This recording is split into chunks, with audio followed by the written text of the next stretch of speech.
ఈ సాంబిరెడ్డి గారు ఆంధ్రప్రదేశ్లో ఆకుకూరలు కూరగాయల మీద చేస్తున్న వాళ్ళు ఎవరైనా ఉన్నారంటే ఆయన ఒక్కరే. 12 ఎకరాలు పైన చేస్తున్నారు. తెలంగాణలో ఇంకొక ఆయన ఉన్నారు, రంగప్రసాద్ గారు. ఆయన కూడా అంతే. ఆయన ఒక 40-50 ఎకరాల్లో అన్ని రకాల పంటలు పెట్టారు. ఆయన బ్యాంక్ ఎంప్లాయ్, వాలంటరీ రిటైర్మెంట్ ఇచ్చి చేస్తున్నారు. అంటే వీళ్ళల్లో ఎంత పట్టుదల ఉందో చూడండి. ఎవరి కోసం? ఆయనకున్న ల్యాండ్స్లో ఒక 1/2 ఎకరం అమ్ముకుంటే కోట్ల రూపాయలు వస్తుంది. కానీ ఆయన ఒక్క గజం కూడా అమ్మలే ఎవరికి. ఇదంతా చెప్పాలి అని చెప్పి వాళ్ళ తమ్ముడిని, వాళ్ళ అబ్బాయిని కూడా ఈ వ్యవసాయంలో తీసుకొచ్చారు. ఇది చూపించాలి, నేర్పించాలి అనే దాంట్లో నాకు బందర్లో భోజనాలు ఉన్నాయి. నా భోజనశాల ఉంది నాకు. ఆయన 3 సంవత్సరాల నుంచి నాకు ఊబట్టి నేను దాన్ని నడుపుతున్నాను. నేను బియ్యం పండిస్తే కానీ కూరగాయలు నా వల్ల కాదు.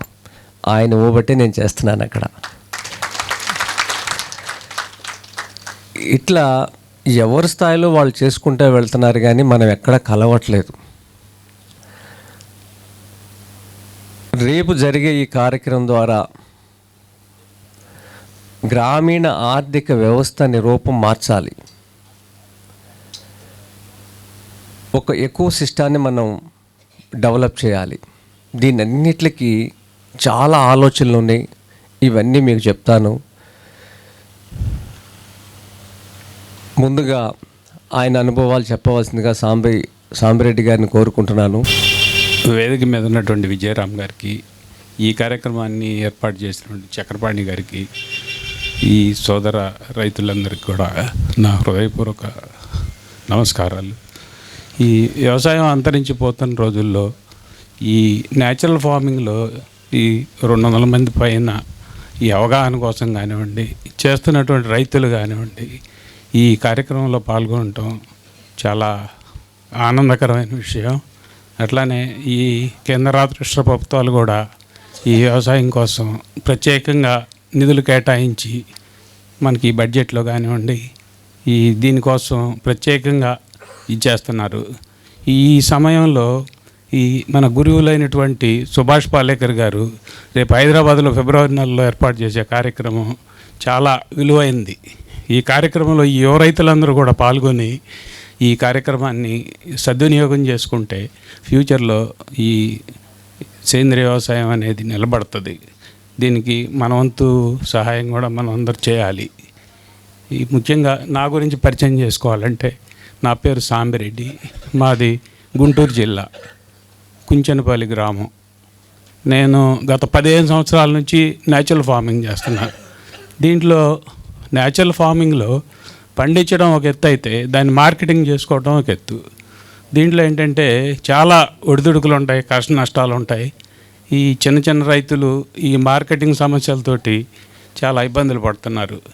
దీనివల్ల ఏంటంటే మన రైతులందరూ కూడా ఒక 10-15 మంది కనీసం రైతులందరూ ఏకంగా ఒక స్టేజ్ మీదకి వచ్చి ఒక అవగాహన కుదుర్చుకొని అన్నీ పండించగలిగితే కూరగాయలు కానివ్వండి, ఈ బియ్యం కానివ్వండి, ఈ మనకు కావాల్సినటువంటి ఈ పప్పులు కానివ్వండి, ఇవన్నీ కలిసి అందరూ సమిష్టిగా పండించి దాన్ని మార్కెటింగ్ చేసుకోగలిగితే ఈ వ్యవసాయంలో మనం సక్సెస్ అవుతాం. అట్లా కాకుండా ఎవరికి వాళ్ళు ఒక ఇండివిజువల్గా పండించుకుని తను మార్కెటింగ్ చేసుకోవాలంటే ఈ వ్యవస్థలో సాధ్యం కాదు. దాంట్లో ఏంటంటే ఒక 4-5 సంవత్సరాలు మేము ఇట్లా చాలా కష్టపడి కొంతమంది రైతుల్ని, మాకు అనుకూలంగా ఉన్న వాళ్ళని కొంతమందిని తీసుకుని ఒక మార్కెటింగ్ వ్యవస్థను మేము ఏర్పాటు చేసుకున్నాం. దాంతో మార్కెటింగ్ అనేది పెద్ద సమస్య కాదు, ఇవాళ పండించడమే పెద్ద సమస్య. ఈ వ్యవసాయం దాదాపుగా అంతరించిపోయే స్టేజ్కి వచ్చింది. దీన్ని ఏదైనా ఈ యువకులు వచ్చి దీన్ని నిలబెట్టగలిగితే ఫ్యూచర్లో మనం తినడానికి ఈ ఆహార ధాన్యాలు దొరుకుతాయి, లేకపోతే ఏ ట్యాబ్లెట్లతో బతకాల్సిందే. ఇట్లా ఈ రకంగా రైతులందరూ కలిసి గాన ఒక స్టేజ్ మీదకి వచ్చి ఇవన్నీ ఏర్పాటు చేసుకుని మార్కెటింగ్ వ్యవస్థను డెవలప్ చేసుకుంటే నిలబడుతుంది. దీనికి ఏంటంటే ఈ ప్రభుత్వాలు కూడా కొంత సహాయ సహకారాలు అందిస్తున్నాయి. ఇంకా ముందుకు వచ్చేసి వాళ్ళ ఈ ఏంటంటే ఈ సబ్సిడీ రూపంలో కాదు ఇవ్వాల్సింది. దీనికి ఏంటంటే ఒక వ్యవస్థ, ఈ సర్టిఫికేషన్ కానివ్వండి, తర్వాత దీనికి మార్కెటింగ్ వ్యవస్థను క్రియేట్ చేయాలి. ఒక గుర్తింపు దీనికి ఏంటంటే ఒక ఐడెంటిఫికేషన్ అంటూ లేదు. దీనికి సరైనటువంటి సర్టిఫికేషన్ ఒకటే సరిపోదు. దీనికి సరైనటువంటి ల్యాబ్ ఫెసిలిటీస్ అన్నీ ఉండి దానికి ఒక గుర్తింపుగా రాగలిగితేనే ఈ న్యాచురల్ ఫార్మింగ్లో పండించినటువంటి మనం మార్కెటింగ్ చేసుకోగలం. దీనికోసం ఈ ప్రభుత్వాలను కూడా మనం అడగొచ్చండి. అడిగి దానికి కావాల్సినటువంటి ఏర్పాట్లు ఈ జెడ్బిఎన్ఎఫ్ ఇంకా ఆర్వైఎస్ఎస్ వీళ్ళ ద్వారా మనం ఏర్పాటు చేసుకోవచ్చు. దీంట్లో ఇప్పుడు ఇటువంటి కార్యక్రమాలు నిర్వహించి అవగాహన పెంచాలండి. ముందు రైతుల్లో అవగాహన పెంచి మార్కెటింగ్ వ్యవస్థని పెంపొందిస్తే మిగతా వ్యవసాయాల కంటే ఈ రసాయన వ్యవసాయాల కంటే సేంద్రియ వ్యవసాయాల్లో చాలా లాభాలు ఉంటాయండి. ముందు మార్కెటింగ్ వ్యవస్థని ఏర్పాటు చేసుకోవాలి. మార్కెటింగ్ వ్యవస్థ దీంట్లో ఏంటంటే వ్యవసాయం అంతరించి పోతుంది కంప్లీట్గా. దీన్ని నిలబెట్టాలంటే ఈ సుభాష్ పాలేకర్ లాంటి వాళ్ళ ఆఖరి ప్రోగ్రాంలు, ఆయన కూడా వయసులో పెద్ద అయిపోతున్నారు. ఇది దాదాపుగా మన రాష్ట్రానికి ఆఖరి అవకాశం.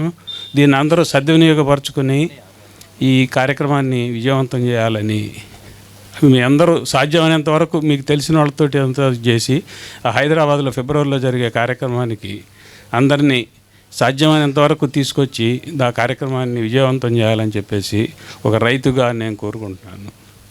నాకు ఈ అవకాశం ఇచ్చిన విజయరామ్ గారికి కృతజ్ఞతలు. సామిరెడ్డి గారు ఆయన చాలా గొప్ప వ్యక్తి చెప్పాలంటే. ఎందుకంటే కూరగాయలు పండించడం అనేది, అందుట్లో ఆకుకూరలు ఆర్గానిక్లో పండించడం అనేది ఎంత కష్టమో నాకు తెలుసు. రాష్ట్రంలో చాలామంది నాకు తెలిసిన రైతాంగం దానికోసం చాలా ప్రయత్నాలు చేశారు.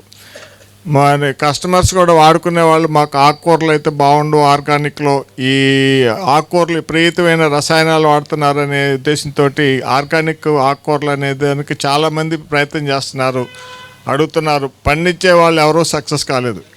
కానీ సామిరెడ్డి గారు మాత్రం ఆకుకూరలను చాలా అద్భుతంగా పండిస్తున్నారు. ఇవాళ మనం తినే వంటలు కూడా కూరగాయలు మొత్తం ఆయనే పంపించారు అక్కడి నుంచి.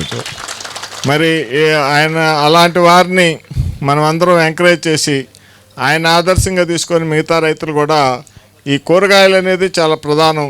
ప్రతిరోజు ఈ పెస్టిసైడ్స్ విపరీతంగా వాడి, హైలీ పాయిజన్ పెస్టిసైడ్స్ వాడి మన ఆరోగ్యాలని పాడు చేసే పరిస్థితి ఉంది. కాబట్టి అట్లాంటి రైతు సోదరులందరూ కూడా మీరందరూ ఎంకరేజ్ చేయాలని మరొకసారి ఆయనకి మీరందరూ చప్పట్లు కొట్టి అలాంటి రైతులందరినీ ఉత్తేజపరచాలని కోరుకుంటున్నాను. థ్యాంక్ యూ సామిరెడ్డి గారు, మీరు వచ్చినందుకు చాలా ధన్యవాదాలు.